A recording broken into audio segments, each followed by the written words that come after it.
Hey guys, it's Celine, and I mentioned earlier in the forest the little shroomies that I was gonna harvest to stick in my dinner, and this is them.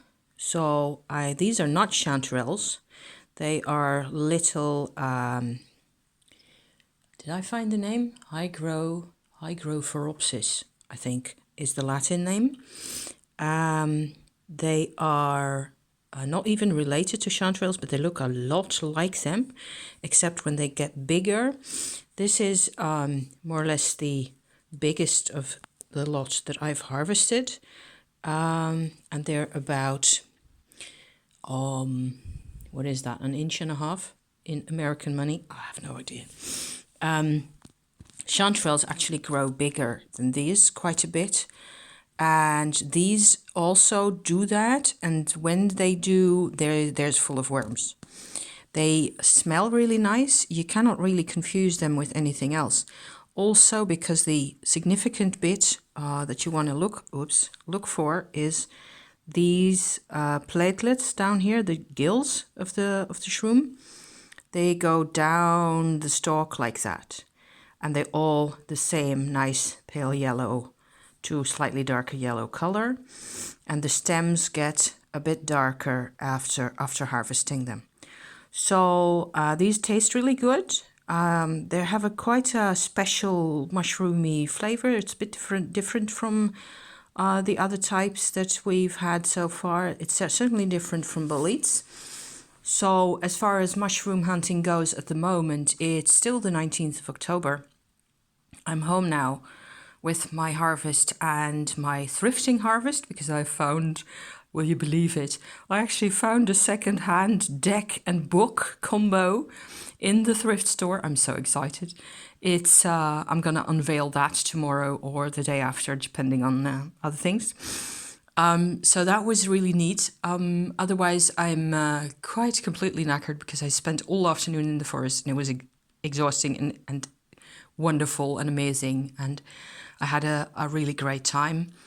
I have not seen a single bolete mushroom, so porcini, right, at all in the past days or so, and I've been in the woods all over the place a number of times, and I've seen amanitas, but not many, just like those that you saw on my earlier mushroom forest video.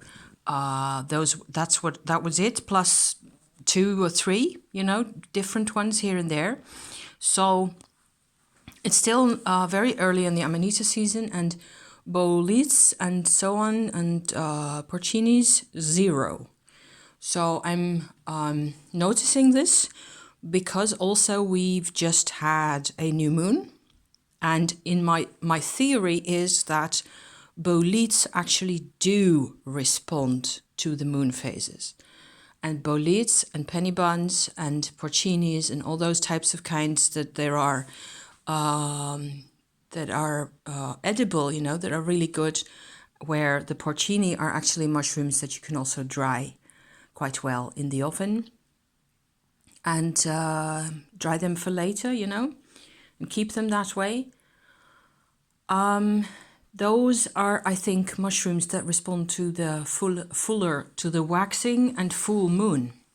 So I am guessing that what with the season being really late at this moment, we're gonna see them coming in the next 2.5 weeks or so. It should be bolete season, and I haven't seen.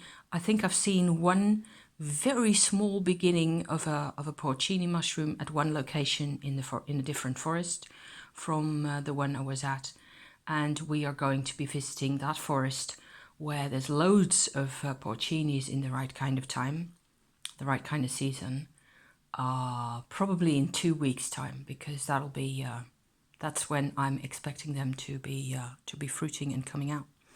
So these mushrooms, this kind over here, I'm kind of thinking whether I know an English name for that.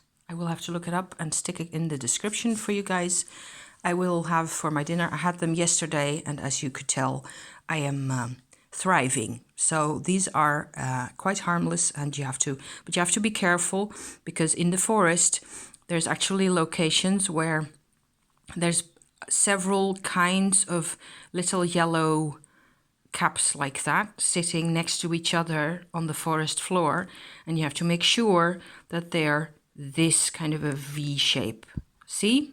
And then smell them, because they smell real nice. If they smell nice, you can take a nibble. If the nibble goes well, then you can, investigate further and potentially harvest some for yourself. You don't need much.